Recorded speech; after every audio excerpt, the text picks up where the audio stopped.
That's why this is personal to me, nigga. He went to go tell because he couldn't sleep at night. Boosie sleep good at night because he didn't pull the trigger. That baby can't sleep. That baby had 9 bodies, nigga, at 15 years old. And he committed them all. He had to get it out of his heart, my nigga. That's why he went to the police and told him. Clock in. Black gotta just walked in. Team Black gotta stand up, man. Yeah. All right, we back with another video with a very interesting person, as y'all can see by the title, which is Mr. Charleston White himself, man. We already knew he was gonna come and do an interview about this situation regarding Young Thug being called a snitch right now, and we all know that Charleston don't have anything positive to say about this, right? But during this interview, right, Charleston talked about a reason why he doesn't like Boosie. If y'all don't know, Charleston has been so excited ever since Boosie decided to take this plea deal for this firearm charge. Like, he even went as far as saying a prayer to make sure Boosie does as much as time as possible. And in the mix of that, Tootie ended up writing on the post, which should pop up on the screen right now, saying, "I can't wait to see you." So Tootie can't wait to see Charleston, and Charleston can't wait to see Boosie. I feel like in this interview, though, Charleston had a very interesting thing to say about why he's been able to talk so much crap, and ain't nobody been able to get up with that boy. That boy been so hot out here, but he has been using the remedy, and the remedy is milk. His type of milk is different because his milk come with blue and red lights, and they shine bright like a diamond. But let's watch a clip of this interview so we can understand why Charleston does what he does and why nobody hasn't been able to get to him. I think you exceeded it, bro. Like, everybody kept predicting that, oh man, maybe you're gonna cancel him or somebody gonna get to you or all of this other type of stuff. Somebody did get to me. There was a real gangster who's in this book. You actually had Tegan on here. Yeah. A real FBI guy, a white guy he's the new Donnie Brasco of today. It was one white guy who worked for a gang unit. He went inside of a neighborhood and arrested over 50-some gangster Crips by himself, playing a blood, dressed in a red uniform, and arrested all Crips by himself. He bought crack from the ones that sold 20s all the way up to the ones that sold keys. Right. He beat up a few of them, went undercover. He didn't have no money, and he did this with $1,500 till the FBI got on the case. Once the FBI got on the case, he was able to go full undercover and got these guys. Well, this is around the time Facebook came with the Facebook Live. So this guy was somebody we all looked up to. Guy by the name of Kevin Spencer. We all looked up to him. He was the epitome, like how Young Thug is. Yep. He was that in our city. The baddest nigga ever. So once he snitched on his Woody. He snitched on his Woody. He snitched on his Woody. But he told everybody, can't nobody beat me up, nigga. So I'm going to come back to the city. I ain't going in witness protection. So Tegan wrote the book. Yeah. I read the book. Tegan wrote the book. So while I'm reading the book, I'm also working in the community with some of the kids that Tegan got and the mothers in this book. I meet one of the mothers, a lady by the name of Miss Nikki. Her son catch a robbery case. I help him get out of the robbery case. She tell me how Tegan helped her get out of his life, helped her son. So I'm saying, man, this white boy is really a hero. Yeah. He don't want the book to go to the movies because he don't want to look like a white savior. And I'm saying, why would you be? Because racism. I'm saying, why would a white boy be feeling it about him? So after he arrests all these black kids father, he went to the Fort Worth Police Department and said, hey, man, while I was working undercover, I saw this in the homes. I saw it in the house. A lot of you guys have to do this. We need to come up with programs. They said, man, great job. Why you want to help these motherfuckers? You're a decorated cop. He quit working for the police department and put all his resources in this book to build a program for black kids in the same neighborhood that he arrested daddies at. Yeah. So, nigga, now I'm working with these same kids. So Damn, I don't know about y'all, but that sounds like some very interesting information to hear. Say it ain't so. White cop, arrest your daddy, put him in jail, and put you in boot camp. That sounds interesting, don't it? Me because of this. But the black community is cheering him on. He was a gangster killer. All the niggas in the neighborhood scared to call him a snitch. I publicly call him a snitch. Okay. So nigga, won't nobody publicly say, man, Kevin Spencer is a snitch. All the niggas still hit his G's and his C's. Twisted Black, the famous rapper, came home, hugged him, and made a song about him snitching. But he'll beat you up if you say this. So he catch me at the barbershop. They set me up because I'm the only man in my city, the community activist, who would say, man, the kids, this is the gangster nigga, y'all, he snitched, so y'all tell too. He still get his C's, he still get his G's hit. Why y'all let these niggas tell too, nigga? That's why he attacked me in the barbershop. But you got the black community clapping. But they saying I'm wrong for snitching. So when Woody come home, they clap for Woody. Oh, Woody's so loving, but this nigga done killed a bunch of people. Just 10 years ago, the FBI said he's the most dangerous man in Atlanta. And they clapping for him. But I'm the bad guy for wanting to tell on these kind of guys. Yeah. So now Young Thug done come out snitching. Young Thug got a video in the interrogation room for 2 hours, having dialogue with the police about crime and criminals, but he don't want to work with Gunna. Come on, homie, look at the hypocrisy. So, nigga, God made me the sacrificial lamb. That's why I have gotten this far, because I have been attacking evil.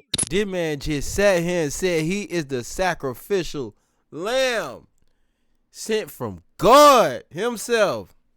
So what you saying, Charleston White, is you sacrificed your image and potentially your safety to call out every other gang member who does something outside of what they preach.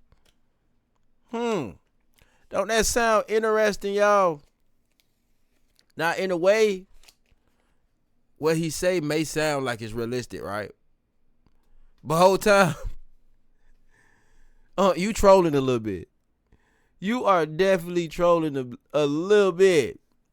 This man sat here and just said the cop who arrested every kid's daddy did something good for them. In a way, because I get where he going from. I get where he going. But you got to understand, you talking to people who don't got no type of brain cells at all. Now you got certain people probably thinking, oh, damn, it's a good thing that ass got his ass locked up. Hell yeah, the cop did it to protect him, to save him. Now we got to understand there's good and evil everywhere. Within the police unit, within the homes. Yeah, some of these kids' daddy ain't. Some of these kids' daddy probably is better off getting their ass locked up because they was obviously leading the kid in the wrong direction. But a lot of it be kind of around control, you know? Because at the end of the day, a lot of these jits who have jits potentially are dumbasses with kids, right? And they do dumb stuff. They commit crimes. They get locked up. But even though the dad may have not been the best person, right? I don't always think, oh, the best thing for the daddy is for him to get his ass locked up. Now, sad to say, in most situations, that do be the best thing. But we're not going to sit here and glorify a person because he locked up every kid daddy and then created a boot camp for them to go to. We're not going to do that. You trying to justify what you doing so bad that you, come on, be realistic, just be realistic a little bit, you feel me? Now, I'm not going to sit here and say everything Charleston White do is terrible. No, he has a real unique way of sometimes giving good advice. Like, look how long bro was talking just to explain, yeah, why them boys ain't get up with you yet? Why you running around here snitching more than every other snitch in the world and nobody ain't get up with you? And he got every story, analogy to tell y'all to explain why he doing what he did, and he ended off by saying he's a sacrificial lamb sent from God. Boy, if a little bit too hot out here was a person, it would be you right now. Cause you was way too hot out here. I've been evil, but that's why God won't let nothing happen to me. Because though I walk through the valley of the shadow of death, I shall fear no evil. I've been speaking against evil, my nigga. Mm-hmm. So who gonna hurt somebody speaking against evil? They preach evil. They go commit crimes and put it on songs. That's how they were able to give them. And they use the songs against them. So nigga Boosie killed 9 people, went to trial for 5. Used a 16-year-old to kill 5 people, and this kid didn't make over $50,000. He paid $2,000 per hit. And people saying God on his side. You're a damn lie when he got a 15-year-old doing life in prison. And by the way, I helped work on that law to try to get this kid out. It's called JLY. juvenile life without parole. I went to Washington, D.C. over 4 or 5 times. We got it abolished, but you know what? They didn't make it retroactive for the boy Boosie used. So that's why this is personal to me, nigga. I ain't got to explain that to y'all. Why he picking on Boosie? Because I fight to get Marlo Mike out, nigga. He'll die in there as a baby. Nigga was 15 years old with 9 bodies. He went to go tell because he couldn't sleep at night. Boosie sleep good at night because he didn't pull the trigger. That baby can't sleep, nigga. Why you throwing your pool party? That baby had 9 bodies, nigga, at 15 years old. And he committed them all. He had to get it out of his heart, my nigga. That's why he went to the police and told. Can't sleep at night, nigga. You done killed 9 people. You can't tell nobody about it. And you a baby? He was a baby. And y'all got more mercy for Boosie. And this nigga still rap about what he is, being on death row. And he tried. He was in protected custody. Ask Eric Brown, who was in Angola with him. And look, he's solid. Bit Boosie a hoe. That's why I want to get him in the boxing ring and punch on his diabetic jaw. Bitch ass. He even said in the song, he the top 5. He done misled more juveniles in America than Tupac.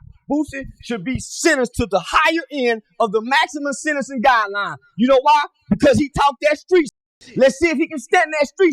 Because his background take him to that USP he was talking about. They gonna go back when he ran away from home at 12 years old. See, I done been in federal court when they say, oh, you ran away at home at 12. At 13, I don't know what that's about. You pulled a gun out on somebody when you were 14. Oh, it was a BB gun, but that's still serious. I watched a federal judge walk a nigga from decisions he made when he was 12 and 24 and took him to 30 years. Let's see if Boosie can stand up under that. Let's see if Boosie can stand up under that. Take him to the highest sentencing end of the guideline and see if this bitch don't fold. Well, damn. Charleston? Damn. He got a deep hatred between Boosie.